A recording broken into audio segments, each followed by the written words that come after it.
මේ කාරණාව ගැන ප්‍රශ්නයක් තියෙනවා කියලා හැඟෙන්න සහ හොයන්න පටන් ගන්නේ මෙන්න මේ පදක්කමෙන්. ලංකාදීප පත්තරේ වාර්තා වෙලා තියෙනවා. ජිම්නාස්ටික් පුහුණුකරුවෙකුට ඇදලා ලෝක කුසලාන තරගයට යවන්න කියා දරුවෙකුගෙන් ලක්ෂ 5මාර ගානේ අරන් ලංකාවේ හැදූ සහතිකයක් දීලා ඇදුමෙන් සපත්තු වෙනුත් දසදහස් ගණනින් ගසා කාලා. කොහොමද මේ සදා දරුවන් සහභාගී කරගන්න අවස්ථාව හම්බුනේ? ඇත්තටම අපිට කියන්නේ ලෝක කුසලාන ජිම්නාස්ටික් තරගාවලියක් මැලේසියාවේ තියෙනවා. ඒ තරගයකට දරුවෝ සහභාගී කරවන්න කියලා. එතකොට මගේ දරුවෝ දෙන්නෙක් ඉන්නවා. ඒ දරුවෝ දෙන්න ජිම්නාස්ටික් කරන නිසා මම සහභාගී වෙනවා. පොළොන්නරුව කණ්ඩායම විදිහට කණ්ඩායම් දෙකක් සහභාගී වෙනවා. ඒ කණ්ඩායම් දෙකට දරුවෝ ක්‍රීඩක දරුවෝ 15 දෙනෙක් සහභාගී වෙනවා. එතකොට අපෙන් පොළොන්නරුව ටීම් එකේ දරුවන්ගේ දෙමාපියෝ සහ යන සම්පූර්ණ පිරිස 21ක් වෙනවා. එතකොට අපිට කියනවා ඒ විදිහට සහභාගී වෙන්න කියලා අපිට පුහුණුකරු දැනුම් දීමක් කරනවා. ඉතින් ඒ අනුව අපි මැලේසියාවට 2025 සැප්තැම්බර් මාස 12 වෙනිදා සහභාගී වෙනවා අදාළ ක්‍රීඩාව සඳහා දරුවෝ නියෝජනය කරන්න. කොහොමද මේක බොරුවක් කියලා දැනෙන්න හැගෙන්න පටන් ගත්තේ මුල? ඇත්තටම අපෙන් ඉල්ලන්නේ 4,97,600ක මුදලක් වැය වෙනවා කියලා මුලින්ම අපිට දැනුම් දෙන්න එක් දරුවෙකුට ක්‍රීඩා කරන. එතකොට අමතරව යන දෙමාපියෙකුට හෝ දරුවෙකුට 3,47,000ක මුදලක් වැය වෙන බවට ඔවුන් අපිට දැනුම් දෙනවා. ඒ අනුව අපි අදාළ මුදල් ගෙවනවා. ඊට පස්සේ අපිට කියන්නේ ඒ මුදල විතරයි වියදම් වෙන්නේ කියලා. හැබැයි පස්සේ පුහුණු වීම වලට වෙනම ගාස්තු අය කරන බවට අපිට දැනුම් දෙනවා. අපි මේ මුදල ගෙවනවා. මොකද දරුවන්ගේ පුහුණුකරු විදිහට අපි මේ මුදල දුන්නට ගැටලුවක් නැහැ කියලා අපි හිතනවා. හැබැයි පස්සේ අපෙන් ආයේ ඩොලර් 90ක් ඒ කියන්නේ 27450ක මුදලක් ඉල්ලනවා. කොහොමද මේක හොයාගත්තේ? ඔව් ඇත්තටම අපිට එහෙදි මේ තරඟාවලියේ තිබුණේ පොළොන්නරුව ඒ කණ්ඩායම සහ පොළොන්නරුව කියලා තමයි ඒ කණ්ඩායම් දෙක නම් කරලා තිබුණේ. එතකොට 12න් 15 බාලිකා කණ්ඩායම පොළොන්නරුව කණ්ඩායම් විදිහට 12 වෙනි ස්ථානය ගන්නවා. ඊට පස්සේ පොළොන්නරුව ඒ විදිහට අපේ පිස්ටර් කණ්ඩායම ඒක ඕපන් ඒ කියන්නේ විවෘත තරගයක් විදිහට තමයි පවතින්නේ. එතකොට ඒකෙදී අපේ දරුවෝ 3 වෙනි ස්ථානය තමයි ගන්නෙ.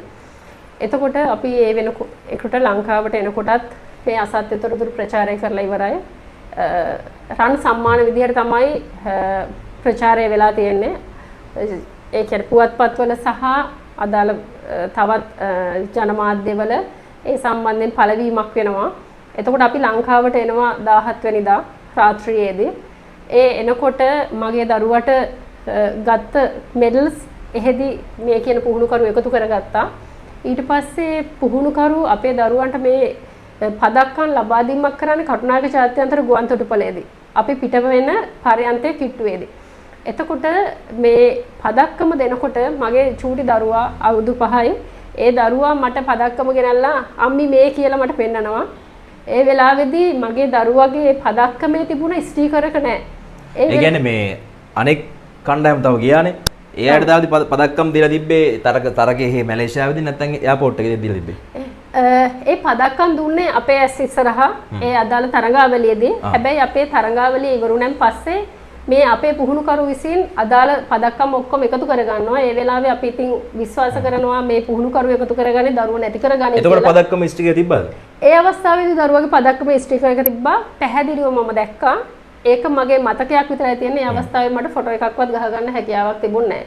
ඊට පස්සේ මම මගේ බබාට කියනවා පුතේ සර්ට් වැරදිලා වෙන්නේ නැති අනිත් අක්කලාගේ එකක් ඔයාට මාරු වෙලා දීලා ඔයා ගිහින් ඔයාගේ එක ඉල්ලන් එන්න කියලා මම දරුවෝ යවපුවාම මේ පුහුණුකරු මට ඇවිල්ලා කියනවා අම්මා ඒ ස්ටිකර් වැඩක් නැහැ ඒක අලවල තියෙන ස්ටිකරයක් නේ ඒක නිසා මම ඒක ඉරලා දැම්මා කියලා.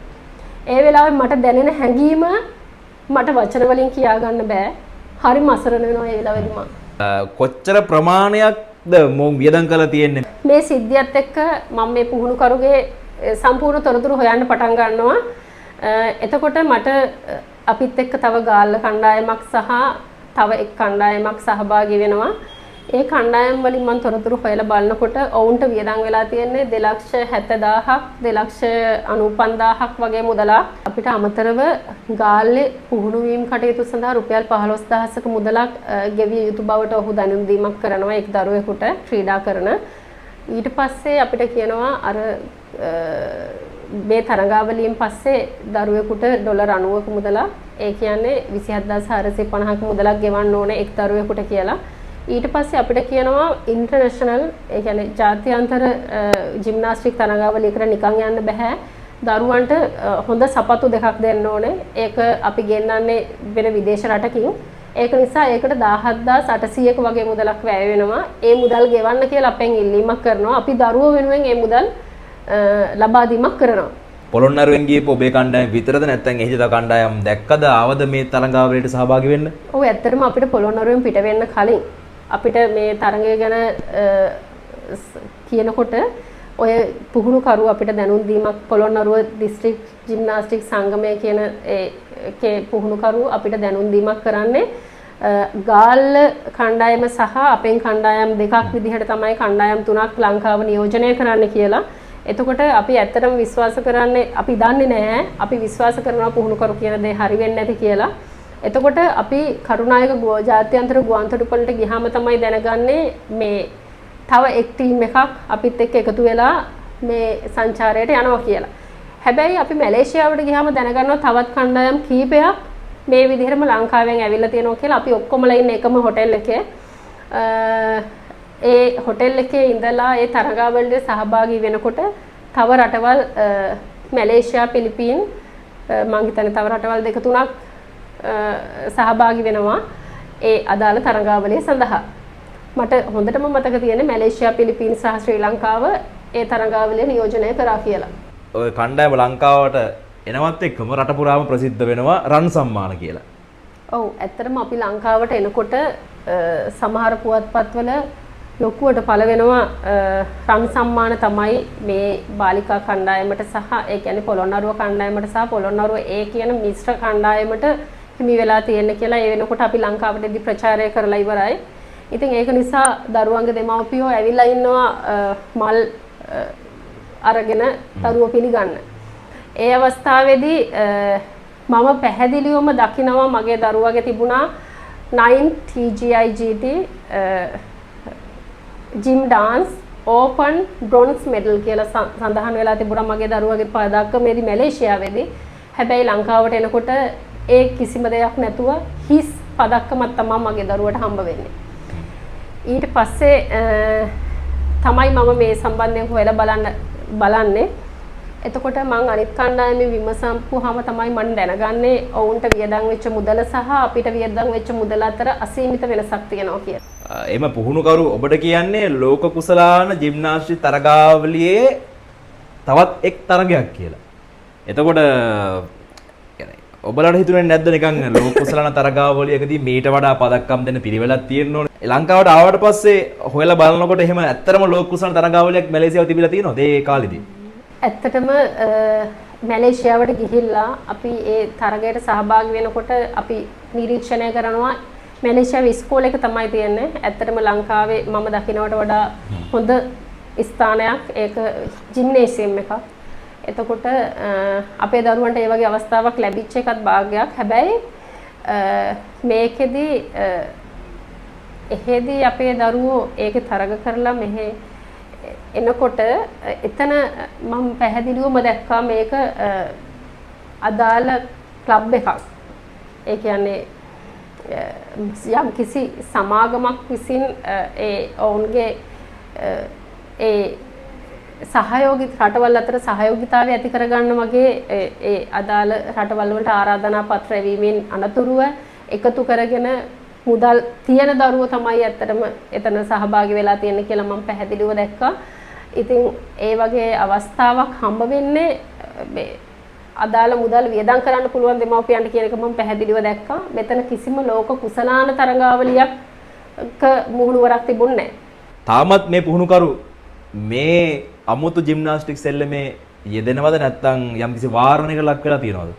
ඇත්තටම මේ ජිම්නාස්ටික් පුහුණුකරු මම දන්නේ නැහැ කොයි ආකාරයට පොළොන්නරුවේ මිනිස්සු ගැන මනිනවද කියලා.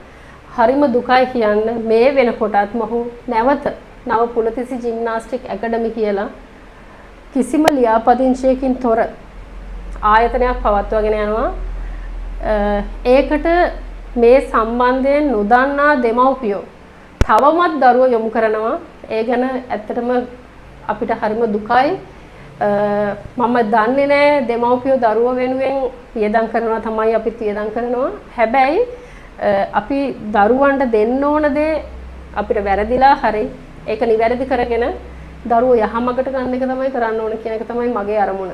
දැන් මේ මැලේසියානු තර්ක සංචාරයේදී දරුවන්ට ලබා දුන්නු සහතික ව්‍යාජ කියලා ඔබ කොහොමද හරියටම කියන්නේ සහ ඒක ව්‍යාජ නම් ව්‍යාජ විදියට හොයාගත්තේ කොහොමද? ඇස් දෙකෙන් දැකලා කන් දෙකෙන් ඇහිච්ච මම මේ සම්බන්ධයෙන් හොයලා බලනවා. සහතිකය හම්බ වෙන්නේ ලින්ක් එකක් කරහා කියලා. එතකොට ඒ ලින්ක් එක මම අදාළ අපේ ව්‍යාපෘති කළමනාකරු කියලා හඳුන්වපු අපිව ගෙනියන්න සම්බන්ධ වෙච්ච අදාළ පුහුණුකරුට කතා කරලා කතා කරපුවහම ඔහු කියනවා ඔයා අම්මා S2කින් දැක්කා ඔයාට කන් දෙකෙන් ඇහුණා නම් ඇයි ඔයාට ඔයාගේ දරුවගේ ඒ ස්ථානය අඳුන ගන්න බැරි කියලා. මං එතකොට කියනවා සර් මට ඒක තමයි විශ්වාස කරන්න බැරි ලොකු උදව්වක් මට පුළුවන් නම් ලින්ක් එක එවන්න කියලා. ඇත්තටම ඒ කියපු අවස්ථාවේදීම ඒ අදාළ පුහුණුකරු මට ඒ ලින්ක් එක එවනවා. එතකොට ඒ අදාළ සියලුම කණ්ඩායම් වල එදා සහභාගී වෙච්ච අයගේ ඒ කියන්නේ සියලුම රටවල් වල දරුවන්ගේ අදාළ නිවැරදි සහතික සඳහන් වීමක් වෙනවා. එතකොට පැහැදිලිවම අපිට දීලා තියෙන සහතිකයේ පොළොන්නරුව ඒ කියන කොටස ඉවත් කරලා ශ්‍රී ලංකා කියන නාමය යොදලා ඒ වගේම අපේ දරුවන්ට හම්බෙච්ච 3 වෙනි ස්ථානය සහ 12 වෙනි ස්ථානය කියන කොටස අයින් කරලා ගෝල් කැටගරි කියලා විදිහට සම්පූර්ණයෙන්ම වෙනස් කරලා සහතික අපේ දරුවන්ට ලබා දීමක් කරලා තියෙනවා. ව්‍යාජ සහතිකයක් ගෙදර අල්මාරියේ තියාගෙන ඉන්න බැරි තරමට ඔච්චරම වේදනාවක් කැක්කුමක් ආවේ මොන හින්දාද? ඇත්තටම නීතිය සම්බන්ධයෙන් ඉගෙන ගත්ත කෙනෙක් විදිහට මම මේ සම්බන්ධයෙන් සාමාන්‍ය දැනුවත් භාවයක් තියෙනවා. ඉතින් මම දන්න ආකාරයට කූට ලේඛන සකස් කිරීම සහ කූට ලේඛනයක් විදිහට හදපු ලේඛනයක් නිර්ව්‍යාජ ලේඛනයක් විදිහට අපි පාවිච්චි කිරීමත් ඒ කූට ලේඛනයක් හදපු ආකාරයටම අපේ දරුවෝ බලපෑමකට ලක් වෙනවා. ඉතින් ඒ නෛතික වරද අපේ දරුවෝ මගේ කුඩා දරුවා අවුරුදු 5යි ඒ දරුවා අවුරුදු 18 වෙනකොට මේ සහතිකය ඉදිරිපත් කරොත් ඔහු අපරාධ මේ වරදක් කරපු තැරැත්තෙක් විදිහට පත් වෙනවා. ඉතින් ඒ වරද මගේ දරුවා කළා කියලා මම මගේ දරුවා අපරාධකාරයෙක් කරන්න අවශ්‍ය නැහැ කියන තැන ඉඳගෙන තමයි මම රටේ අනිත් දරුවෝ වෙනුවෙන් නැගී හිටින්න තීරණය කරේ. දරුවෙක් ඉන්න මවක් විදිහට සහ මේ ජිම්නාස්ටික් තරඟාවට සහභාගී වෙච්ච මවක් විදිහට දරුවත් එක්ක රට පුරාම ඉන්න දක්ෂතා තියෙන දරුවන්ගේ අම්මලාට දෙන්න තියෙන පණිවිඩය මොකද්ද? තවත් රටේ අම්මා කෙනෙකුට හෝ තාත්තා කෙනෙකුට තමන්ගේ දරුවෝ වෙනුවෙන් මේ වරද සිද්ධ වෙන්න ඉඩ තියන්නේ නැති වෙන්න තමයි ඇත්තටම මගේ තියෙන අරමුණ. ඒ හේතුවෙන් තමයි මම මේ අදාළ පැමිණිල්ල සිද්ධ කරන්නේ. එතකොට මේ දරුවන්ට මේ සිද්ධ වෙන අසාධාරණය වෙනුවෙන් මේ සම්බන්ධයෙන් දෙමව්පිය ඇස් අරගෙන කටයුතු කරන්න ඕන කියන එක තමයි මගේ මේ වෙලාවේ තියෙන අදහස. මේ පුහුණුකරුව විශ්වාස කරන්න තිබුණු හේතු මොනවද? මේ දරුවෝ මේ පුහුණුකරුගෙන් ජිම්නාස්ටික් පුහුණුවීම් ලබනවා මගේ දෙවෙනි දුව. එතකොට මගේ පුරුෂයාගේ සහෝදරයාගේ දරුවෝ දෙන්නත් ඔය ජිම්නාස්ටික් පුහුණුකරුගෙන් පාසලේ ජිම්නාස්ටික් පුහුණුකරු විදිහට පුහුණුව ලබනවා. එතකොට මේ වෙනකොට මගේ දරුවා යන ජාත්‍යන්තර පාසලේ පුහුණුකරු විදිහට මගේ දරුවට ජිම්නාස්ටික් පුහුණුවීම් කරන්න මේ තැනත්තා. එතකොට මේ අපි ජිම්නාස්ටික් තරඟාවලියට යන්න අදාළ පුහුණුවීම් කටයුතු කරන්නේ පොළොන්නරුවේ ප්‍රසිද්ධ බාලිකා පාසලක. ඉතින් අපිට කොයි වෙලාවකවත් අවිශ්වාස කරන්න කිසිම හේතුවක් තිබුණේ නැහැ. ඒක නිසා තමයි අපි අපේ දරුවෝ සහභාගී කරවන්නේ. මේ කාරණා සම්බන්ධයෙන් අපිට කතා කරන්න පුළුවන් සීමාව මෙච්චරයි.